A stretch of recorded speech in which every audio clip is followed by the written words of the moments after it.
Assalamualaikum warahmatullahi wabarakatuh. Halo Sobat Literasi, kembali lagi di PPLG Channel bersama saya Marto Sujiro. Nah, kali ini PPLG berkabar akan ngobrol santai bersama Putri Pendidikan Banten berbakat tahun 2021. Siapa dia? Nah, ini mungkin sudah tidak asing lagi bagi saya karena beliau relawan TBM PPLG. Nah, langsung saja mungkin apa kabar? Baik, tentu saja baik. Alhamdulillah ya, semoga sehat selalu. Amin. Silahkan untuk memperkenalkan diri atau mau diperkenalkan nih Kak Sarah? Perkenalkan aja kali ya. Oke. Ya udah bosen perkenalkan diri sendiri, kali-kali dikenalin ya. Oke, siap. Untuk Sobat Literasi, perkenalkan di samping saya bersama Siti Sarah. Pakai Siti Sarah ya. Itu lebih bagus. Ya oke. Ya Siti Sarah, beliau kemarin mendapatkan predikat Duta Putri ya, Putri Pendidikan Banten berbakat. Nah, mungkin ingin tahu Sobat Literasi apa sih gitu yang menjadi penilaian ataupun cara menjadi Putri Pendidikan Banten yang berbakat. Oke, ini aku ambil aja atau gimana? Oh, ya terserah. Dipegang aja kali ya. Biar lebih enak ya. Benar. Biar sendiri. Lebih jelas. Nanti suaranya kurang sama lagi, Ya, gak seimbang. Oke. Agak capek juga dipegang. Ya mandiri ya. Ya. Oke, untuk penilaiannya sendiri gimana sih caranya biar bisa jadi Putri Pendidikan berbakat? Karena di sini sesuai sama kategorinya berbakat, berarti ya dilihat dari bakatnya nih. Kalau untuk kemarin sebenarnya aku itu ada unjuk bakat. Jadi di acaranya ini, di acara pemilihan Putri Pendidikan Banten ada kegiatan unjuk bakatnya. Dan untuk kemarin waktu pemilihan ini, Sarah ini nunjukin bakat tari tradisional di Banten. Jadi aku tuh kan di Banten ini ada banyak ya tari tradisionalnya, nggak cuma ada satu atau dua, tapi ada banyak. Entah itu dari yang di Serangnya kayak rampak beduknya, entah itu ada yang secara keseluruhan Banten kayak Wali Jamaliha. Nah terus ada banyak lagi tuh. Nah itu Sarah ambil semuanya, Sarah potong-potong, istilahnya di sedikit-sedikit gitu ya Kang, sedikit-sedikit sama adat-adatnya juga. Apa adat yang terkenal di Banten apa tuh Kang? Oh nggak tahu. Gimana sih orang Banten bukan? Apa tuh kira-kira? Apa tuh? Serius saking banyaknya gitu kan, banyak. bingung takut nyesal menyebut. Iya. Jadi Banten itu identik sama Debus. debus. Ya, pasti Iya. debus. Jadi kemarin juga Sarah nampilin debusnya Banten juga. Gitu. Bisa debus juga berarti ya. Ya, Ngeri sekali. jangan salah nih. Jangan salah, hati-hati ya Mas Sarah. Ya, jadi kemarin Sarah mungkin karena Sarah itu nampilin bukan hanya satu bakat, tapi ada berbagai bakat ya benar, dan itu semuanya itu budaya-budaya yang ada di Banten, dan itu bisa jadi yang bisa mengunggulkan Sarah seperti itu. Dan Sarah juga mengangkat budaya Bantennya sendiri seperti itu kan. Ya itu mungkin yang menjadi penilaian lebih ya, Sarah bisa menampilkan berbagai bakatnya. Salah satunya tadi menari dan budaya dari Banten itu sendiri, budaya debus gitu kan, itu menjadi penilaian yang kuat yang menjadi terpilihnya Putri Pendidikan Banten yang berbakat. Nah kalau boleh tahu nih Kak Sarah, informasi dan apa ya untuk bisa mendaftar gitu, apa saja sih yang kita bisa untuk ikut serta dalam pencarian ataupun mengikuti perlombaan tersebut? Oke. Nah, untuk ikutan dalam seleksi Putri Pendidikan Banten ini caranya mudah banget. Yang pertama harus kalian lakuin itu follow Instagramnya terlebih dahulu. Iya, follow Instagram diary_of_pp Pendidikan Banten. Karena di situ informasinya, letak informasinya. Jadi kita berawal pamflet atau apapun itu informasinya dari Instagram tersebut. Jadi cara pertamanya yaitu follow terlebih dahulu nih biar nggak ketinggalan infonya. kebetulan seleksi ini itu diadakan setiap tahun ya. Jadi setiap tahun entah itu di sekitar bulan Juli, Agustus, September, Oktober, pokoknya sekitar bulan-bulan tersebut kita akan adain seleksinya. Dan ini terbuka untuk umum, jadi nggak harus diwakilkan oleh kampus atau lembaga tertentu, itu nggak harus kok. Jadi orang-orang biasa itu juga bisa, walaupun dia pendidikannya nggak sampai sarjana, mungkin baru SMA, baru SMP, itu bisa, karena di sini kita juga membuka untuk 2 kategori. Kategori umum dan kategori remaja. Kalau umum itu biasanya untuk yang di atas 17 tahun atau 18 tahun sampai umur 25 tahun. Nah, jadi untuk kalangan SMA ataupun SMP itu bisa banget join di acara atau kegiatan Putri Pendidikan Banten. Seperti itu. Dan untuk syarat-syaratnya juga sangat mudah kok.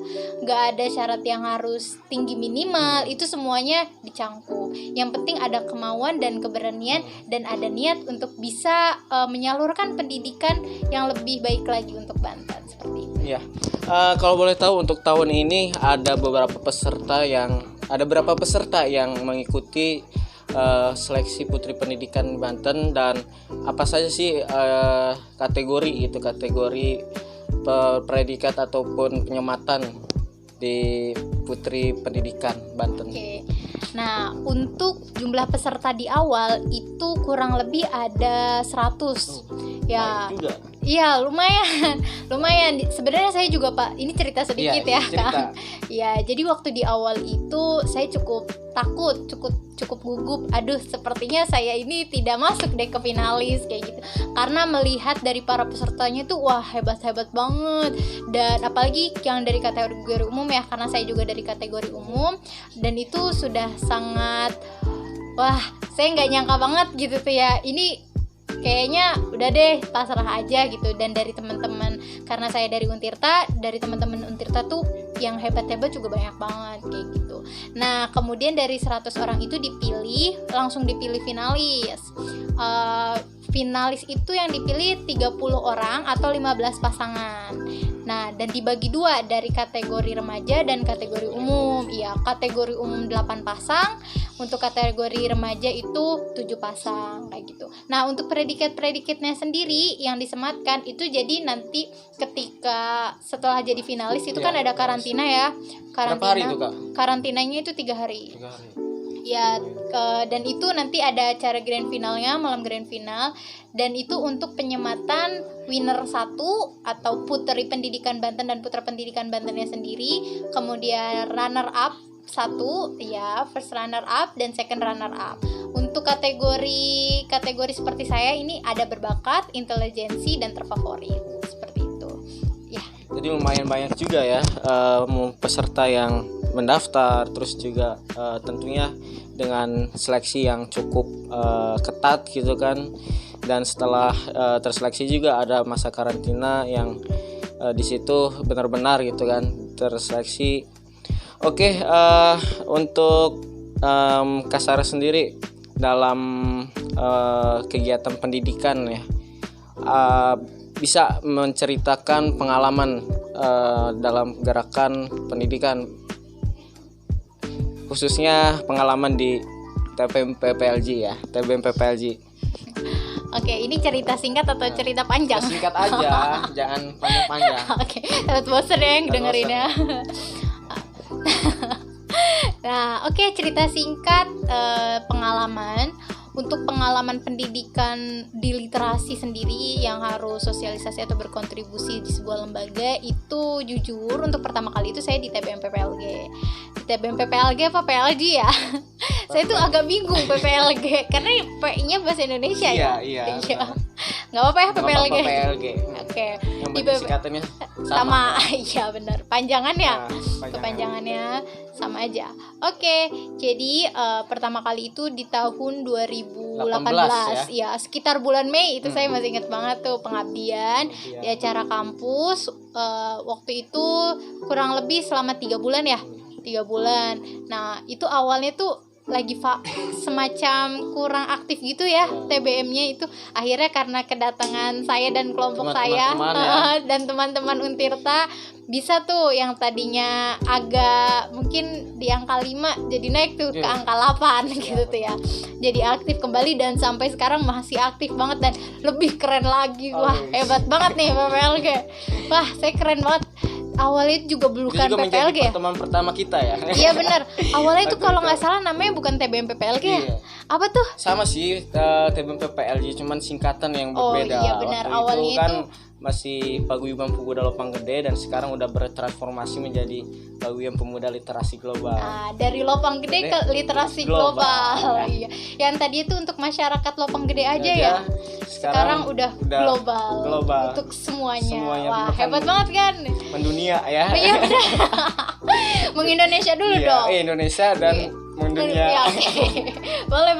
Soalnya ada beberapa relawan juga yang mungkin di luar provinsi, bahkan sekarang ada relawan yang sedang kuliah di Mesir kan, ini kan udah luar negeri itu kan. Iya benar, benar udah menginternasional ya, mendunia.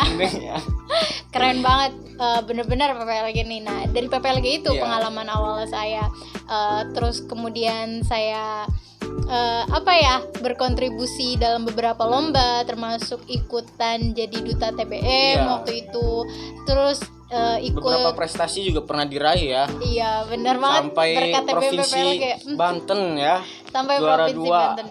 Siti Sarah mewakili TBM PPLG. Iya benar, waktu itu sebagai pengelola TBM, padahal waktu itu ketuanya Kak Marto.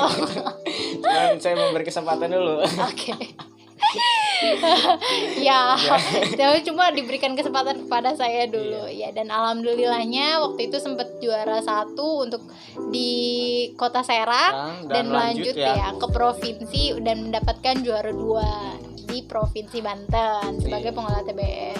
Oke, sampai sekarang TBM PPLG itu udah benar-benar wah banget, sampai akhirnya saya udah memberikan kesempatan juga kepada yang lain nih gitu. Jadi udah cukup vakum nih kalau prestasi tahun ini. Memberi kesempatan yang lain. Iya benar, kita harus berbagi ya, biar semuanya punya pengalaman. Iya, benar, karena seperti tagline PPLG berarti dalam berbagi. Oke. Ya, jadi setelah mendengar pengalaman Siti Sarah bahwa gerakan pendidikan di PPLG pengalamannya sangat luar biasa ya. Jadi untuk teman-teman jangan sampai meninggalkan kesempatan untuk bisa bergabung nih, karena TBM PPLG juga insya Allah akan membuka pintu kepada teman-teman yang ingin bergabung tentunya dalam rekrutmen relawan. Jadi jangan sampai ketinggalan, informasinya juga bisa ditunggu di IG-nya PPLG, yaitu PPLG Channel dan YouTube-nya juga ya. Jangan lupa untuk subscribe, like dan share. Oke, mungkin itu obrolan santai PPLG berkabar bersama Putri Pendidikan Banten Berbakat 2021 Siti Sarah yang luar biasa. Cukup sekian mungkin, dan terima kasih atas perhatiannya. Salam literasi dulu ya. Oke, boleh. Salam literasi. Ulang. Oke, biar kompak. Salam literasi. PPLG berarti dalam berbagi. Oke. Terima kasih. Bye.